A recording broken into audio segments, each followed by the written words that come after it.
Last video lecture में हम लोगों ने बात की थी महात्मा गांधी के द्वारा शुरू किए गए पहले बड़े जन आंदोलन असहयोग आंदोलन के बारे में। आज हम देखेंगे कि किस तरह से महात्मा गांधी ने सविनय अवज्ञा आंदोलन को शुरू किया था। तो चलिए स्टार्ट करते हैं। सबसे पहले हम बात करेंगे दांडी मार्च के बारे में, लेकिन उससे पहले आप लोगों को पता होना चाहिए कि कौन सी ऐसी परिस्थितियां बनकर यहाँ पर सामने आई जिसकी वजह से महात्मा गांधी को दांडी यात्रा शुरू करनी पड़ी थी। तो देखिए, महात्मा गांधी की दो बहुत ही फेमस पत्रिकाएं हैं, नाम आप लोगों ने सुना होगा, यंग इंडिया और दूसरी का नाम है हरिजन पत्रिका। तो इनमें से जो महात्मा गांधी की पत्रिका हुआ करती थी यंग इंडिया, इसमें महात्मा गांधी ने क्या किया, वाइसराय लॉर्ड इरविन के सामने 11 सूत्रीय मांगे रखी थी। अब ये 11 सूत्रीय मांगे का मतलब क्या है?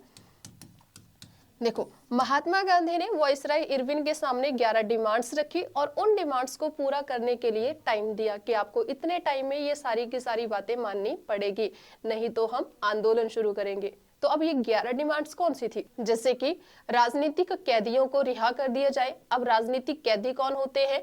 राजनीतिक कैदी हम उन्हें बोल सकते हैं जिन्होंने किसी तरह की कोई हिंसा नहीं की है, ना उन्होंने किसी की हत्या की है, ना कहीं पर बम फेंका है, शांतिपूर्वक आंदोलन में हिस्सा ले रहे थे और उनको उठा के जेल में बंद कर दिया गया है, उनको बोला जाएगा राजनीतिक कैदी। तो महात्मा गांधी ने कहा कि राजनीतिक कैदियों को रिहा कर दिया जाए। इसके अलावा उन्होंने कहा कि भारतीयों को आत्म सुरक्षा हेतु हथियार रखने की अनुमति दी जाए, पूर्णतः शराबबंदी हो और नशीली वस्तुओं की दुकानों के आगे धरना देने का अधिकार भी दिया जाना चाहिए। और सबसे इंपॉर्टेंट पॉइंट जो आप लोगों को याद रखना है वो ये कि महात्मा गांधी ने कहा कि नमक कर को खत्म किया जाए और नमक पर जो सरकारी एकाधिकार है उसको भी समाप्त किया जाए। तो देखो, भारतीय लोगों से नमक कर भी लिया जाता था और नमक बनाने का अधिकार भी सिर्फ और सिर्फ सरकार के पास था। तो यहाँ पर महात्मा गांधी ने ये डिमांड की कि नमक कर को भी खत्म किया जाए और नमक पर से सरकारी एकाधिकार को भी खत्म किया जाए। तो कुछ इस तरह की 11 डिमांड्स जो थी वो वाइसराय इरविन के सामने रखी गई और ये महात्मा गांधी की 11 डिमांड्स इस तरह से बनाई गई थी, तैयार की गई थी कि उन्होंने समाज के हर एक वर्ग को, हर एक तबके को इसमें शामिल किया है। यानी कि उनको पहले से पता था कि अंग्रेज इसके ऊपर कोई एक्शन लेने वाले तो है नहीं, तो कल को जो महिलाएं हैं वो भी बोलेगी कि महात्मा गांधी ने हमारे हक के लिए बात की लेकिन अंग्रेजों ने नहीं सुनी। जो किसान हैं वो भी बोलेंगे कि महात्मा गांधी ने हमारे हक के लिए बात की, अंग्रेजों ने नहीं सुनी। जो पूंजीपति वर्ग है वो भी बोलेंगे कि गांधी जी हमारे लिए भी बात कर रहे थे लेकिन अंग्रेज नहीं मान रहे हैं। तो इससे होगा क्या कि जब आंदोलन शुरू किया जाएगा ना, तो सारे वर्गों के लोग जो है वो इस आंदोलन में गांधी जी को सपोर्ट करने के लिए आ जाएंगे और ऐसा हुआ भी था। लगभग समाज के हर एक वर्ग ने इस आंदोलन में हिस्सा लिया था। तो उसके बाद देखो, टाइम दिया गया था, खत्म हो गया, वाइसराय इरविन ने कोई एक्शन नहीं लिया। तो महात्मा गांधी ने इरविन को लिखा कि मैंने रोटी मांगी थी, मुझे पत्थर मिला और इंतजार की घड़ियां अब समाप्त हुई। यानी कि अब टाइम आ चुका है आंदोलन करने का। तो इसके बाद ना महात्मा गांधी जी को रिस्पॉन्सिबिलिटी सौंप दी गई। फरवरी 1930 में साबरमती में कांग्रेस कार्य समिति की बैठक हुई। वहां पर गांधी जी को रिस्पॉन्सिबिलिटी सौंपी गई कि आंदोलन को कब शुरू करना है, कैसे शुरू करना है, कहां से शुरू करना है, ये आप देख लीजिए। यानी कि साबरमती वाली जो मीटिंग थी वहीं पर ये डिसाइड किया गया कि सविनय अवज्ञा आंदोलन होगा और आंदोलन का नेतृत्व करेंगे महात्मा गांधी।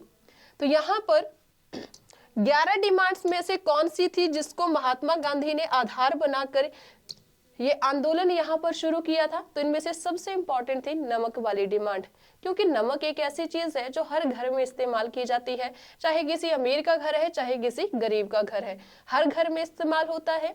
तो नमक वाली डिमांड को आधार बनाकर ही महात्मा गांधी ने दांडी मार्च शुरू कर दी और वो चल पड़े नमक कानून को तोड़ने के लिए। और फिर यहीं से होगी सविनय अवज्ञा आंदोलन की शुरुआत।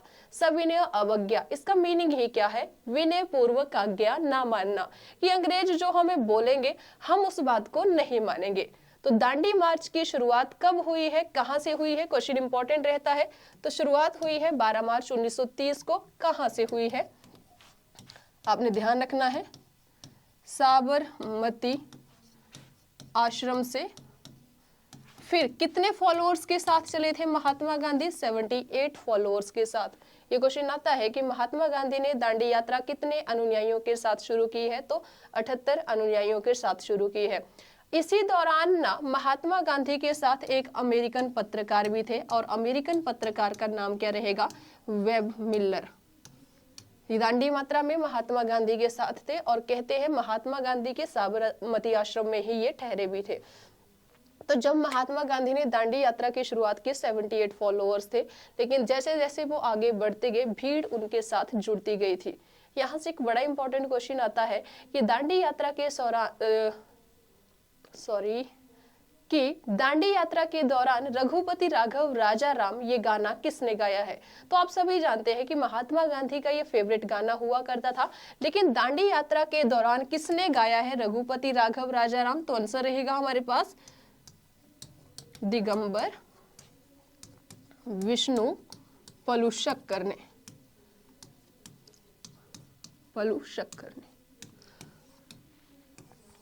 ठीक है, अब ये इंपॉर्टेंट क्वेश्चन काफी है, पेपर में पूछा जा चुका है एक बार कि दांडी यात्रा के दौरान किसने रघुपति राघव राजा राम गाना गाया है? तो हम सभी सोचते हैं कि गांधी जी का फेवरेट गाना होगा, तो गांधी जी ने गाया होगा, जबकि ऐसा कुछ भी नहीं था। किसने गाया है ये गाना? तो ये गाया है दिगंबर विष्णु पलुशक्कर ने। जब महात्मा गांधी ने, यहाँ पर आपने ध्यान रखना है, जब महात्मा गांधी ने दांडी यात्रा शुरू की थी तब उन्होंने कहा था कि शक्ति के विरुद्ध अधिकार की इस लड़ाई में मैं विश्व की सहानुभूति चाहता हूं। यहाँ से क्वेश्चन किस तरह से बन सकता है कि कौन सा आंदोलन शुरू करने से पहले महात्मा गांधी ने ये बात कही कि शक्ति के विरुद्ध अधिकार की इस लड़ाई में मैं विश्व की सहानुभूति चाहता हूं? तो आप लोगों को याद रखना है कि ये उन्होंने दांडी यात्रा से पहले कहा था, या हम बोल सकते हैं सविनय अवज्ञा आंदोलन शुरू करने से पहले कहा था। जब महात्मा गांधी दांडी यात्रा करने जा रहे थे तो एक अंग्रेजी समाचार पत्र था जिन्होंने महात्मा गांधी का मजाक भी उड़ाया। उन्होंने लिखा कि क्या सम्राट को एक केतली में पानी उबालने से हराया जा सकता है? तो महात्मा गांधी ने रिप्लाई किया कि हम समुद्र के जल को तब तक उबाल सकते हैं जब तक हमें डोमिनियन स्टेटस नहीं मिल जाता है। और यहाँ से एक और चीज जो आपने ध्यान रखनी है कि अंत तक लड़ो, इस आदर्श वाक्य के साथ ही दांडी यात्रा को यहाँ पर शुरू किया गया था। अब दांडी यात्रा शुरू हो चुकी है 78 फॉलोअर्स के साथ। जैसे जैसे आगे बढ़ते गए लोग महात्मा गांधी के साथ जुड़ते गए थे। तो महात्मा गांधी ने कितने दिनों तक यात्रा की है? 24 दिनों तक यात्रा की है, 385 किलोमीटर, और अगर मील पूछेंगे तो 240 मील। तो 385 किलोमीटर यात्रा करने के बाद महात्मा गांधी 5 अप्रैल को पहुंच जाते हैं। कहां पर? ये पहुंचे गुजरात के नवसारी, ये कई जगह नौसारी भी होता है, नौसारी जिले के दांडी नामक स्थान पे। नवसारी या नौसारी जिले के दांडी नामक स्थान में पहुंचे कब है? 5 अप्रैल को पहुंचे हैं। लेकिन महात्मा गांधी ने, आपने ध्यान रखना है, 6 अप्रैल 1930 को 6 अप्रैल 1930 को एक मुट्ठी भर नमक उठाकर नमक कानून तोड़ा।